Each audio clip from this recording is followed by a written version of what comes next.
तो मेरे सामने सबसे बड़ी चैलेंज थी, क्योंकि इससे पहले मैं सांसद था, तो मेरे लिए आसान था कि मैं मुद्दों को उठाता था, और जब मुद्दों को उठाते उठाते कहीं कोई ऐसी स्थिति होती थी तो सड़कों पे आंदोलन करता था।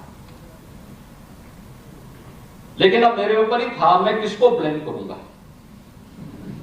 क्योंकि तब तक तो प्रधानमंत्री जी ने गोरखपुर एम्स का भी सलाह नहीं, एम्स गोरखपुर के पीछे भी मुझे केवल इंसेफ्लाइटिस के कारण एम्स गोरखपुर मिला था, याद रखना। इंसेफ्लाइटिस के कारण ही पीएम साहब ने गोरखपुर को एम्स भी दिया कि एम्स के माध्यम से यहां पर एक नया रिसर्च सेंटर स्थापित होगा और उपचार की बेहतर संभावनाएं बनेंगी। लेकिन अब दायित्व तो मेरे ऊपर ही था, तो मैं किसको बोलूं। लेकिन मैं लगभग 20-21 वर्षों तक जो आंदोलन किया था, संसद में जिस मुद्दे को मैं रखता था, मैं इस निष्कर्ष पर पहुंच चुका था कि उपचार से महत्वपूर्ण इसमें बचाव हो सकता है। लेकिन हमने उपचार के पक्ष को नजरअंदाज नहीं किया। आप देखें गोरखपुर का BRD medical college viral research का देश के किसी भी मेडिकल सेंटर में या मेडिकल कॉलेज में एकमात्र रीजनल सेंटर गोरखपुर के बीआरडी मेडिकल कॉलेज में है। हम लोग वहां पे सुपर स्पेशलिटी का भी ब्लॉक बना चुके हैं। हम लोग वहां पर वे हर संभावनाएं दे चुके थे जो इसके उपचार की व्यवस्था को ठीक कर सकता था।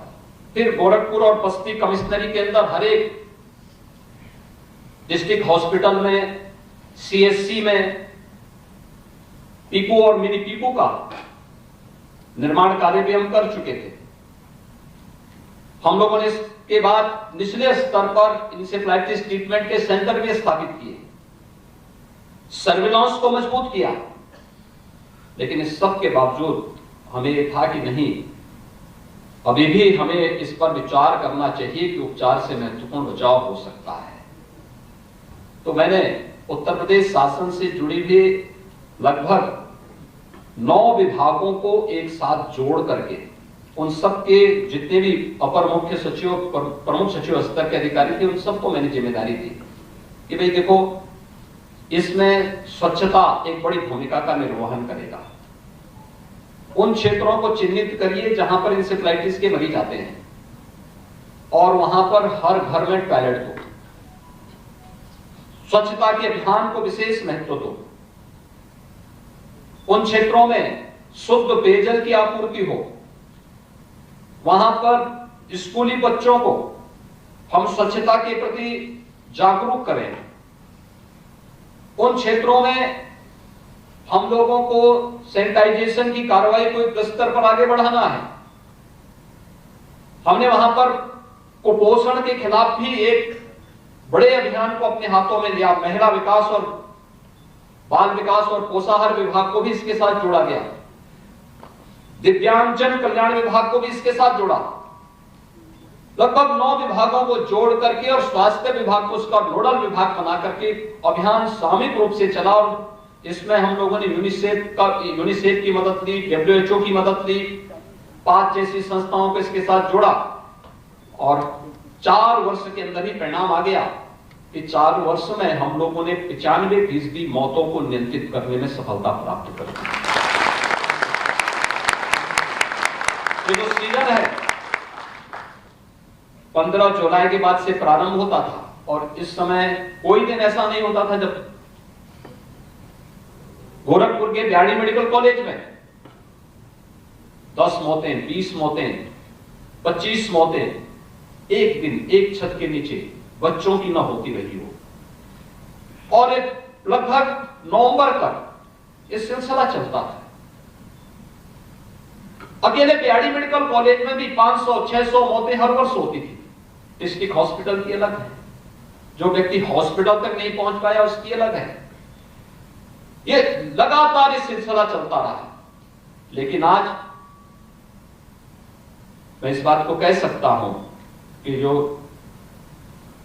स्टेट और सेंट्रल गवर्नमेंट ने मिलकर के एक कैंपेन चलाया, एक अभियान चलाया, आज उसका परिणाम हम सबके सामने है कि पूर्वी उत्तर प्रदेश में इंसेफ्लाइटिस आज पर प्रभावी नियंत्रण की स्थिति में हम लोग हैं। और कोरोना का बीच में 2 वर्षों का ये चुनौती हमारे सामने नहीं होती तो अब तक हम लोग इंसेफ्लाइटिस को पूरी तरह नियंत्रित करके इसका उन्मूलन भी कर चुके होते। और हमें विश्वास है कि हम जागरूकता के माध्यम से, हमने कहीं कोई कमी किसी भी स्तर पर नहीं छोड़ी, लेकिन फिर भी अवेयरनेस का उसमें बहुत बड़ा योगदान था। कोई बच्चा गांव में बीमार हुआ, परिवार कुछ भी कहे, लेकिन उस बच्चे को और उसकी मां को लेकर के हम सरकारी एम्बुलेंस से तत्काल इंसेफ्लाइटिस सेंटर तक हमारी जो आशा वर्कर है वह उसे लेकर के पहुंच जाती। अभी भी अभियान चल रहा है, गांव गांव में अभियान चल रहा है। ऐसे ही तंबाकू के बारे में भी हम कर सकते हैं और मेरा विश्वास है कि उत्तर प्रदेश सरकार ने एफडीए को पहले ही इसके बारे में निर्देश दिए हैं और हम लोग इस पर, राज्य सरकार इस पूरे अभियान के प्रति बड़ा सकारात्मक रवैया अपनाते हुए अपना सहयोग देगी। और मैं एम्स गोरखपुर से कहूंगा कि इस कैंपेन को मजबूती के साथ अपने आगे बढ़ाने की आवश्यकता है, जिससे हम तंबाकू के सेवन से होने वाली, तंबाकू किसी भी प्रकार का हो, उसके सेवन से होने वाली किसी भी प्रकार की कैजुअलिटी को रोकने में हमें मदद मिल सके। मैं एक बार फिर से एम्स गोरखपुर के इस नवनिर्मित ऑडिटोरियम के लिए और टैबेको कंट्रोल के लिए, इस नए सेंटर की स्थापना के लिए एम्स प्रशासन को एक बार फिर से हृदय से धन्यवाद देते हुए आप सभी के प्रति अपनी शुभकामनाएं देता हूं।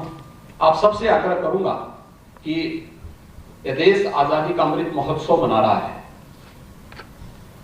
आजादी का अमृत महोत्सव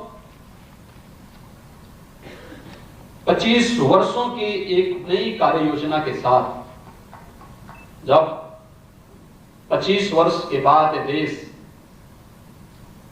अपनी आजादी का शताब्दी वर्ष मना रहा होगा, उस कार्य योजना के साथ हमें जुड़ना होगा। 13 अगस्त से 15 अगस्त के बीच हर घर तिरंगा के अभियान के साथ हम सब जुड़े और आजादी के उन सभी